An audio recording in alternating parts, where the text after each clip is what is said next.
Egypt, the legendary land of mystery. Massive pyramids, magnificent temples, alabaster altars, brightly painted tombs, and papyrus manuscripts. Imagery that fascinates the mind and stirs the soul. From a strange and yet wondrous connection with a universal, timeless consciousness, Edgar Cayce saw visions of ancient Egypt and a story that includes you and me as previously incarnate souls in those early times. Here we are on the Giza Plateau in Egypt. Edgar Cayce teaches that these memories are latent within our souls and minds and are valuable to us awakening in this present incarnation. It helps us know who we really are and get a bigger picture of life. He also teaches that prior to the evolution of matter that we're so familiar with, there was an involution into matter out of celestial and spiritual realms. And we can awaken to this experience and that deeper aspect of ourselves. So let's begin our journey through ancient Egypt.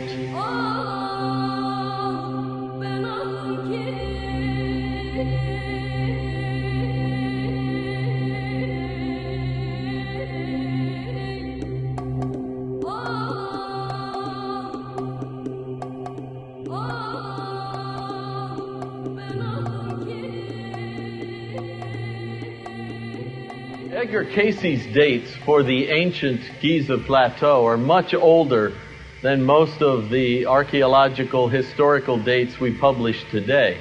But there is evidence that those dates might be correct. Here's an example of tropical rainwater runoff erosion right here in the Sphinx pit.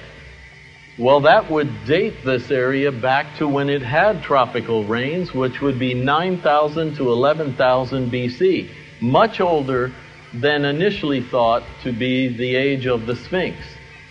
Not only is this erosion found around the Sphinx pit wall, but also on the back of the Sphinx, which we'll show you in just a minute.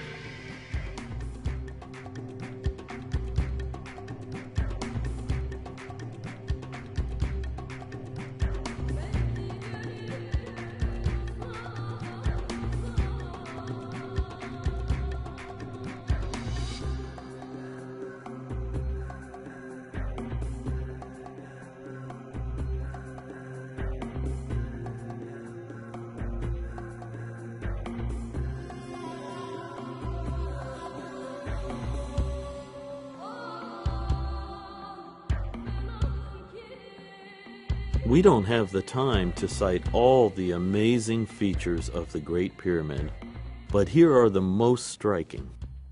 It is aligned true north to within 3 minutes of a degree, despite centuries of settling and earthquakes. Modern man's best efforts were at the Paris Observatory, and only came to within 6 minutes of a degree. The Great Pyramid is 485 feet high and covers 13 acres.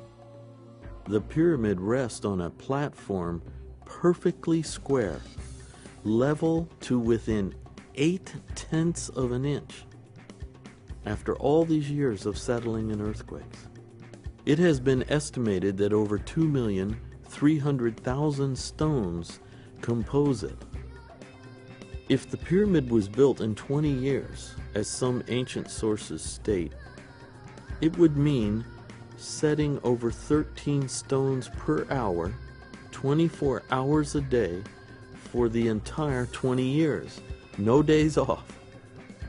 If Edgar Cayce was correct in saying that it took 100 years to build, that is still 2.6 stones per hour for 100 years, no days off. The surface of the Great Pyramid is 5¼ acres per side.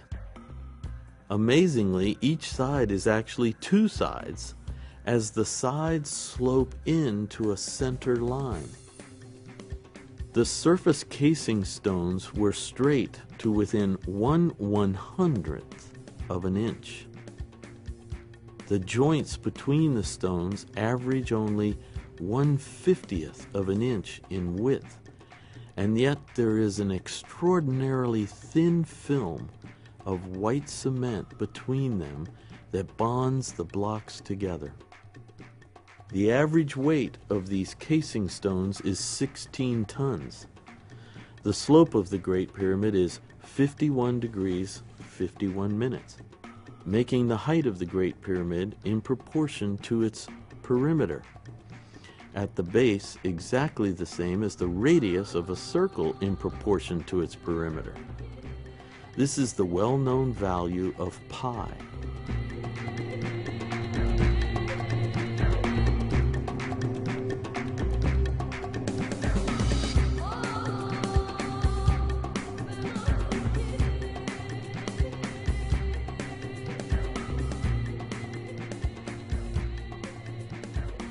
Edgar Cayce said that the ancient Atlanteans carved a prehistoric record of the ancient times onto stone tablets and hid 3 sets of these tablets in 3 locations on the planet.